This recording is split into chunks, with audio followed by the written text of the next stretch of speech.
Bonjour à tous, un nouvel apéro avec Moto Magazine, avec Philippe ici présent, que je ne vous présente plus, pas besoin. On va parler des Midlands. Et les Midlands, c'est une région d'Angleterre absolument magique, en tout cas qui a une histoire, qui déclenche quelque chose. C'est au nord-ouest de Londres, à quelques petites centaines de kilomètres, quelques dizaines de kilomètres.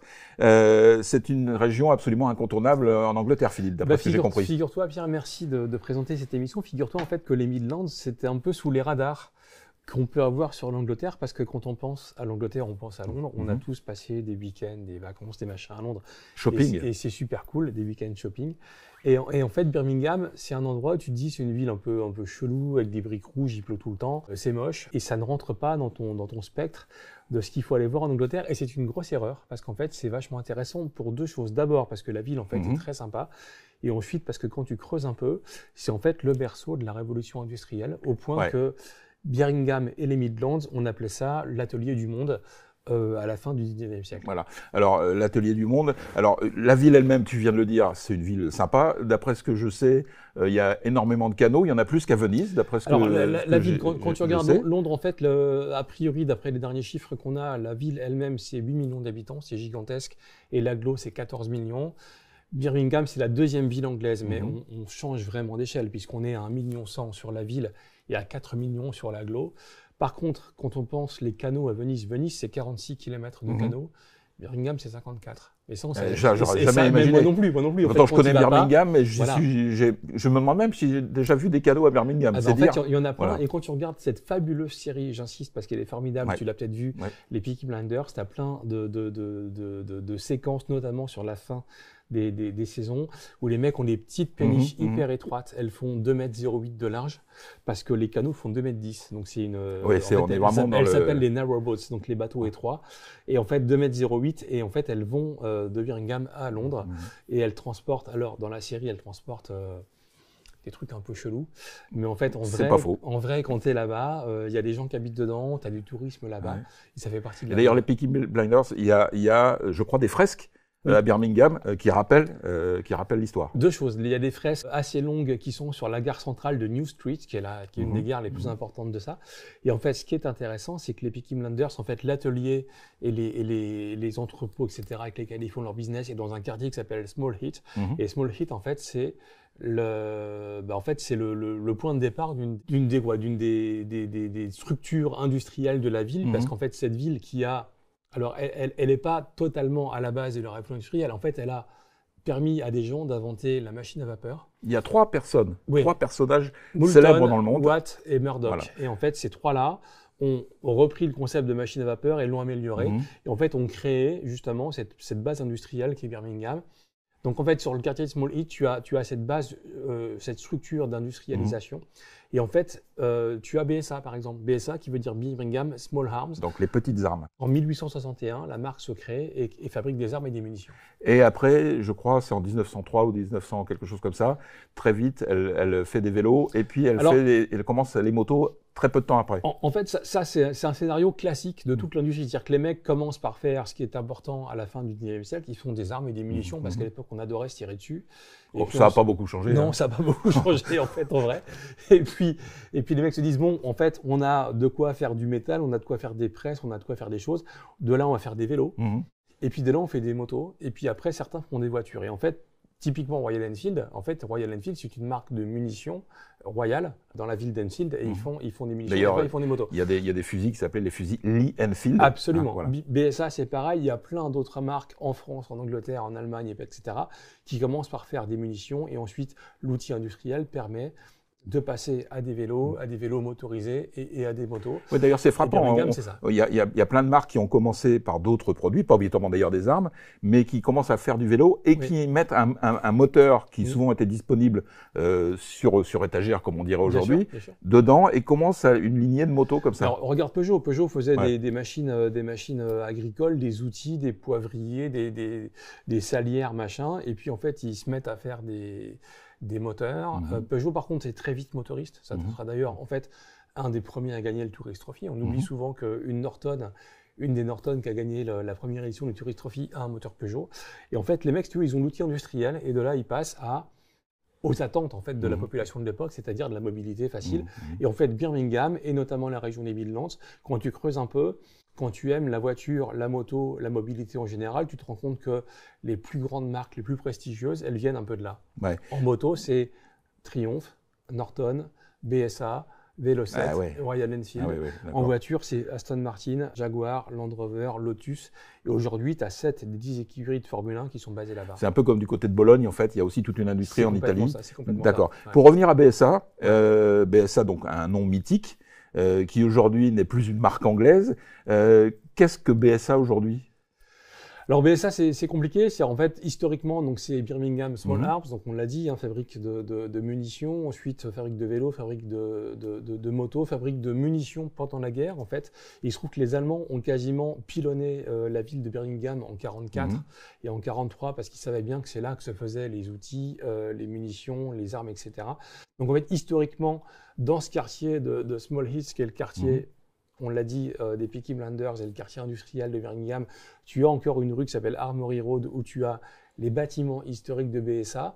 Il se trouve qu'aujourd'hui, tu as encore dans une usine à l'anglaise, donc briques rouges, petit toit, tu sais, en forme de cône, un petit peu à angle droit parfois. Il fabrique encore des flingues. Alors, c'est des flingues à air comprimé. C'est plus des munitions comme avant. Quoi, du paintball, des choses comme ça ? Ouais, c'est pour de la chasse, c'est pour le paintball. En fait, c'est pour le loisir. Moi, ça me dépasse. J'ai aucune notion de l'armement d'aujourd'hui. Mais ils font encore ça et c'est une marque qui est réputée. Et quand tu regardes leur catalogue, il y a quand même des trucs qui valent plus de 2000 €. Quoi. D'accord. Mais c'est uniquement, il n'y a absolument plus rien concernant la moto. Non, c'est fini. C'est fini. Par contre, tu as encore les bâtiments historiques. Ouais. Et nous, on a eu la chance de pouvoir y rentrer parce qu'en fait, on a demandé. D'ailleurs, il y a le papier, un papier plus complet dans le Motomag. Qu'a réalisé Philippe, d'ailleurs, je crois. Ah ouais, avec Émeric, un de mes amis photographes. Tout à fait. On est allé là-bas, on a trouvé le bâtiment, on a demandé gentiment à faire une photo devant la porte d'entrée parce que tu as l'insigne d'époque, etc. Puis les mecs adorables, en 3 minutes, on était dans l'usine à visiter le truc. Il suffit d'une casquette avec la BSA Guns. Ouais, voilà. avec les 3 fusils en faisceau. C'est encore la marque de BSA aujourd'hui.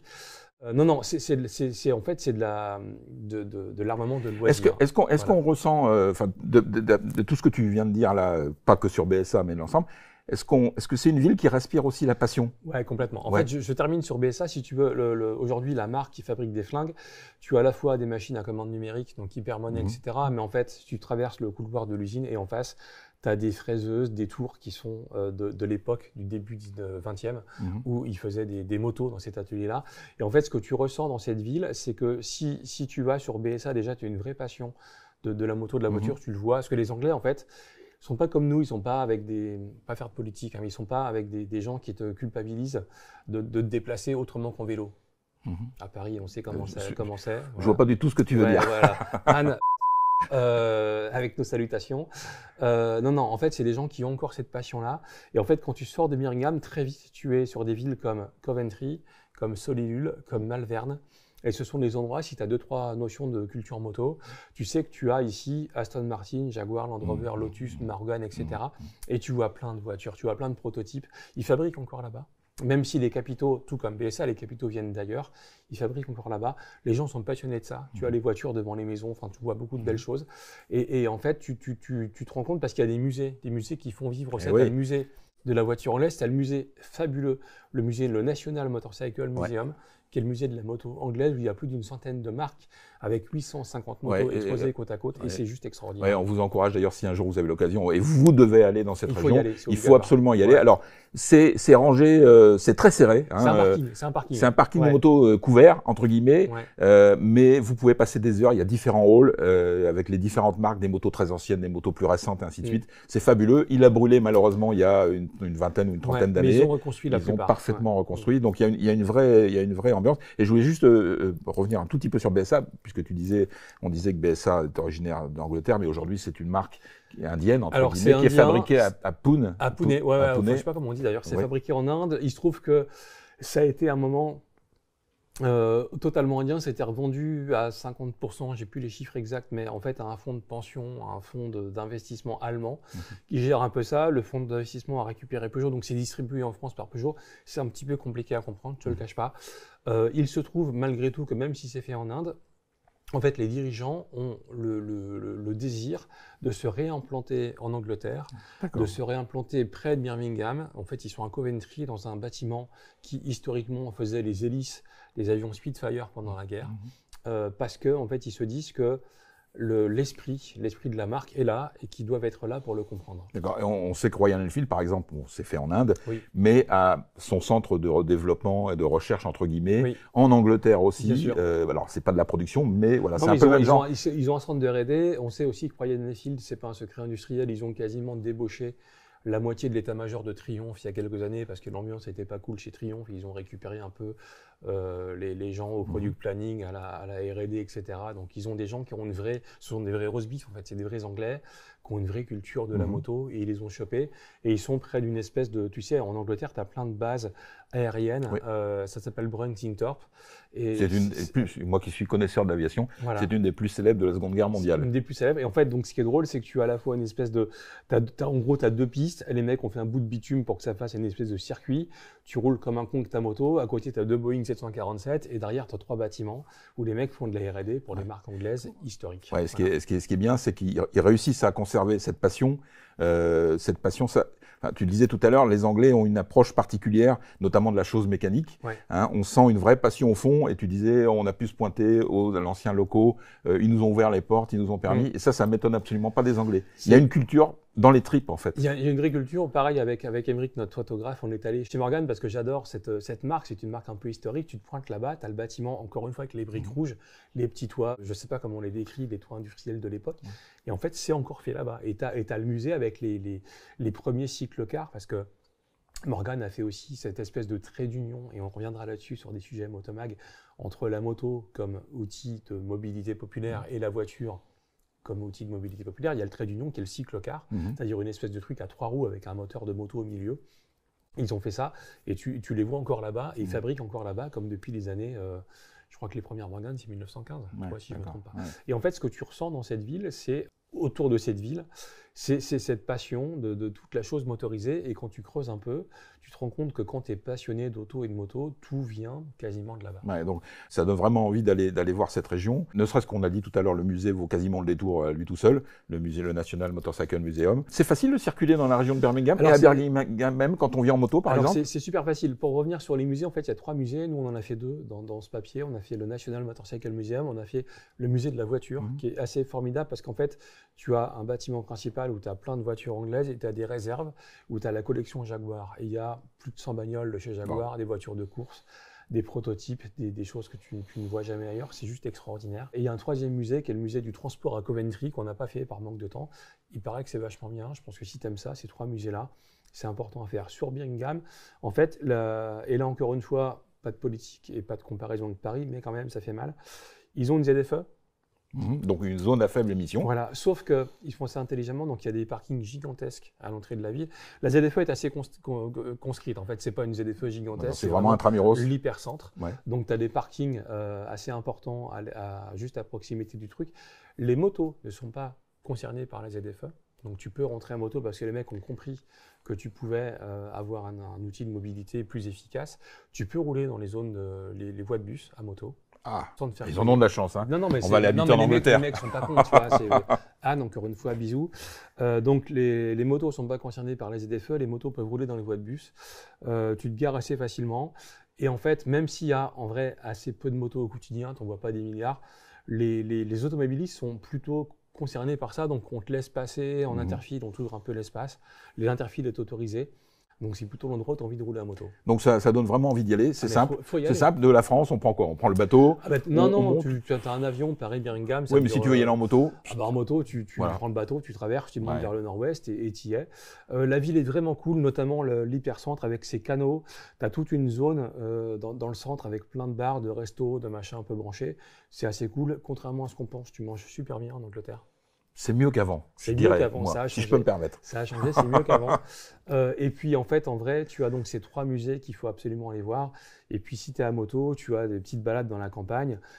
Très, très vite, tu as Malvern et le petit village. Tu as Stratton upper Avon, qui est l'endroit où est né Shakespeare, qui est une petite ville très jolie, très mignonne. Et en fait, tu as moyen, je pense, d'y passer 3-4 jours en te faisant plaisir avec, avec ta moto. À savoir aussi que la campagne anglaise, c'est hyper pittoresque, mais c'est viroleux, tu as du bocage, donc des haies, etc. Plein de petites routes qui arrivent. Tu ne peux pas rouler vite. Hein. Et puis en plus, n'oubliez pas, parce qu'on l'a tous vécu, si vous allez en Angleterre, n'oubliez pas qu'on conduit à gauche et que c'est pas simple. Parfois, on a de mauvais réflexes. Donc faites attention si vous y allez. Voilà, donc prudence, on n'y va pas à fond, on se balade, on se promène, tu as vraiment cette campagne dans laquelle tu as envie de te balader. En fait, nous, on s'est fait prêter 2 BSA pour se balader. Avec le monocylindre, tu te balades à 90-100 et en fait, c'est très bien. Tu n'as pas vraiment envie de rouler plus vite et tu te rends compte qu'il ne faudrait pas rouler plus vite. Ouais, puis tu es dans l'esprit. Et tu es dans l'esprit. Bon. Alors, merci Philippe pour ça. Je t'en prie. C'était super. Ça donne vraiment envie. Moi, je connaissais, parce que j'y suis passé pour le métier pas mal de fois à Birmingham, mais je ne connaissais pas toute cette histoire et ainsi de suite. Donc, merci pour ça. Si vous voulez redécouvrir, découvrir plus avant ce que vient de nous dire Philippe, vous avez le Moto Magazine qui est en kiosque actuellement, qui est le numéro double, entre guillemets, d'été, avec un papier sur les Midlands, dont on vient de parler, et bien évidemment d'autres papiers, un numéro riche. Ça donne envie. Que dire de plus? La passion en Angleterre, on sait. Oui. La moto, on aime tous. La jolie région. L'histoire, le patrimoine, la culture et les musées. C'est vraiment important. Voilà. Alors, écoutez, je connais pas beaucoup de régions finalement qui donnent autant envie d'y aller. Donc, si vous avez aimé ce qu'on vient de vous dire, n'hésitez pas à vous y rendre. Vous ne serez pas déçus, on vous le garantit. Ouais. Merci beaucoup. À très vite pour un autre apéritif. Philippe. Merci Pierre, on est prudent en BSA comme avec autre chose et comme on dit, bisous sur le casque. Bisous sur le très bientôt. Merci Fred à la technique qui fasse le montage de tout ça. À très bientôt pour d'autres émissions sur la chaîne YouTube de Motomag. Merci Pierre. Merci.